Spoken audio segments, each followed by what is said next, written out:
Okay, so it's Easter Sunday. Traditionally that would mean that I would be at Pembury racing on my 250 wearing that helmet. Unfortunately, through a few reasons, that's not happened this year. So instead we're going to make the most of it. I'm going to head out for a little while on the Triumph, and we're going to do a few miles wearing that helmet, which is the one I've got the camera mount fitted to. So let's get the mount on, and it's time to go. Let's have some fun.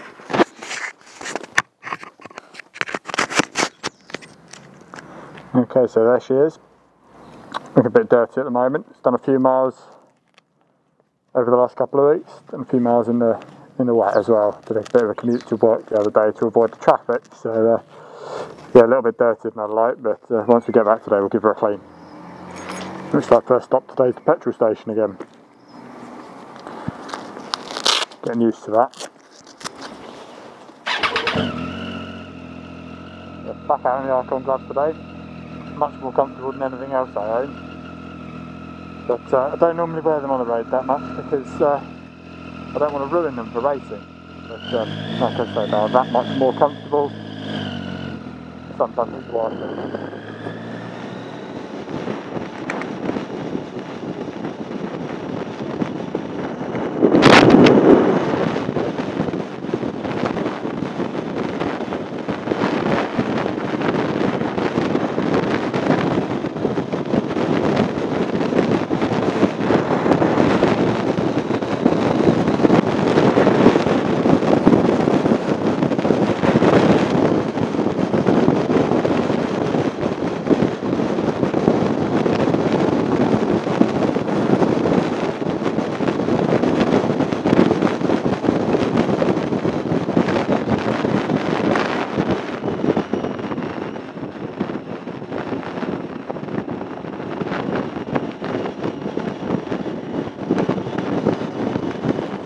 Just have to pull over there for a minute. I had something rattling doing my head in, so I had to stop and sort that out.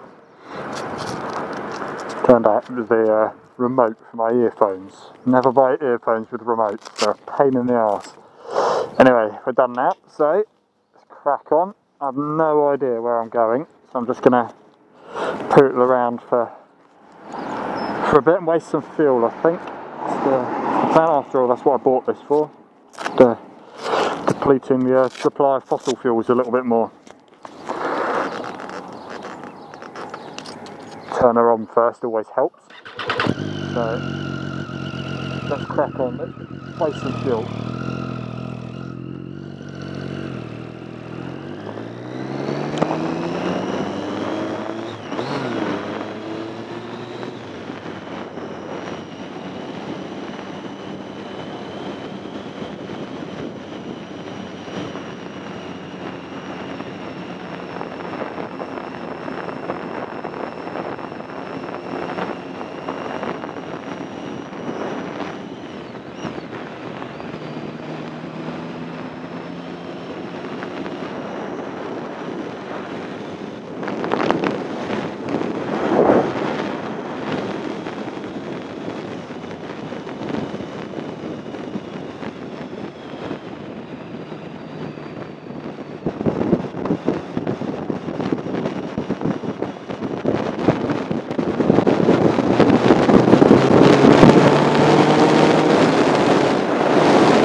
Okay, so there she is, all parked up. We've been out for a pretty short one. I think it was only 45 minutes, something like that. Yeah, 45 minutes. Just to give her a spin, really. She's due her first service, so she gets her first service after a month or 500 miles. And that's pretty much up now. Come up to a month on Friday, so it's Sunday now. It's a bit about one of my first impressions of it, really. So let's start off with the obvious thing, the ride position on it. So seat, I've done a few motorway miles now, a few town miles, bit of sort of country lanes, a little bit of everything really. Superbly comfortable, like really comfortable. It's billed as being sort of an ideal first bike, and that's exactly what I've bought it for. So I've not had a road bike before, I've had a race bike. But I've never ridden on the road. I've got my license, but I've never had a bike. So as someone in that position, I think it's really the ideal choice. The position's very comfortable, you're not struggling reaching for anything. Makes riding it very easy. You don't have to think about anything else, there's no distractions. I rode a few bikes, I rode a couple of KTMs and a Kawasaki. The Kawasaki was boring.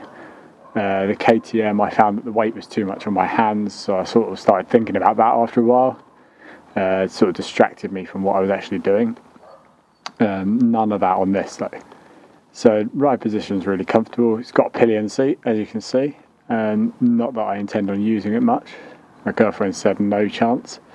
So I've actually got a Triumph seat pack that goes on the back of that if I fancy going out for a day, which is really well made.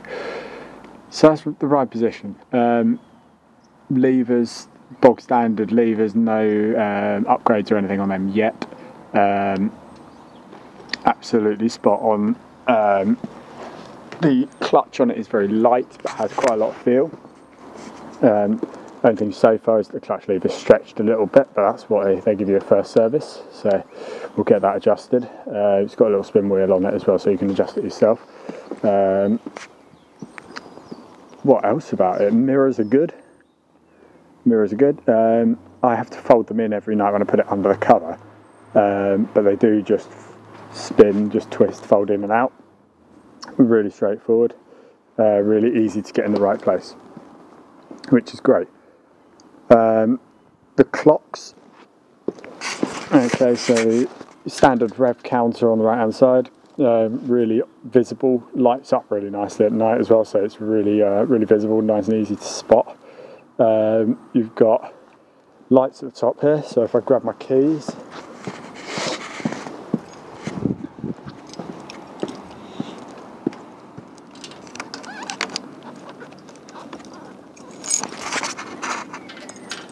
there you go, so you've got rev counter lights there, shift lights that you can change, so I've got them set at the moment so they come on at 5,000 RPM, which was the first run-in period for them, so that's nice. That keeps me sort of under control as well. If I go hit the revs too hard, I get a nice flashing light that's a bit distracting, so you try and avoid it, so that's good. It's got a trip computer on it with fuel gauge, so I run it on trip 1, which tells me a number of miles left in the tank. So when I went out this morning, I had 30 odd miles in the tank, put a tenner in, and that put me up to 160 miles. So getting good range out of it, just sort of riding it normally really, not riding it hard by any means, but the roads are still dirty and horrible, so I'm not too bothered by that, to be honest. Oh, and that, what have you got? You've got the ABS light, oil light, engine light, obviously your indicator's your high beam, and you've got a fuel light as well. It comes on with about 45-ish miles to go in the tank, the way I'm riding at the moment. So everything's nice and clear. MPH there is nice and clear as well, and it comes with a gear indicator, so nice and easy, know what gear you're in. Not that you really need to unless you're trying to hook neutral, which again makes things nice and easy. Neutral is very easy to find as well. I haven't had any problems with that, which is nice. Brings me on to the important bit, that motor.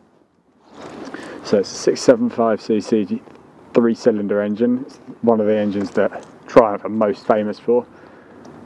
Same basic configuration that's in the Daytona. Less powerful. So it's 105 brake at the crank, 95, 96 at the back wheel. So again, for a first road bike, for someone who in the position I'm in, I know bikes, I'm used to bikes, but I hadn't ridden on the road. Had my license for 5 years, I did my direct access, so I could go out and buy whatever. But to me, this seemed like quite a sensible option. It's got enough power to have a bit of fun, as hopefully you'll see in some of the videos. And you know, they say the cliche, enough power to get you into trouble, and it could do if you wanted it to. But it's enough power to have a bit of fun without being stupid and having to rely on electronics and traction control. It's got none of that. The only electronics it's got is ABS. So front and back ABS. Haven't had to test them out yet, but I'm sure the time will come. I wasn't that fussed about having them, but they come as standard, so it would be rude to say no. And what else? The suspension, well, it's got the standard non-adjustable suspension. The rear is adjustable for preload only. Have I noticed an issue? No, not at all. Will I when I get onto a track later in the year? Maybe. But that said, I'm very light, so I only weigh about 9 stone. So the criticism that you hear that this suspension is too soft is probably not likely to affect me too much. The adjustability, I'm sure, if I start pushing it hard on the track, I'll probably find the limits of it, but so be it. You ride with what you've got, in my opinion, and you know, I might end up with an R next time. I might end up with a Daytona, who knows? But so far it's been good enough. On the roads it's comfortable, it deals with all the potholes and all the other crap you get around the UK roads with no issues. So looking forward to getting it out to France at some point and trying some roads where they don't have all of that. But until then, this is what we've got. So that's a bit of my first sort of impressions of the bike. Handling's quick. One of the things I noticed the first time I got on one to test it was just around town, around the roundabouts and the junctions and things, the steering is just quick and light and easy. No hassle, it just sort of goes where you want. So that was exactly what I wanted. I tried a Tiger, and the Tiger just felt, it was more upright and it just felt a little bit lazy, and that didn't really do it for me. So that's why we went for this, and so far that's been backed up in these first few rides. Anyway, that's enough talking for now. I've not bored you too much with the riding, so it's a little bit of a dull one, but hopefully we've got some of the best bits. And I will be back soon, so feel free to subscribe to the channel. Put comments in the comments box, any suggestions, any things you particularly want to see or want me to talk about. Any ideas for adventures or challenges or anything like that, feel free to put them in the comments, and we'll see what we can do over the next few months. Cheers.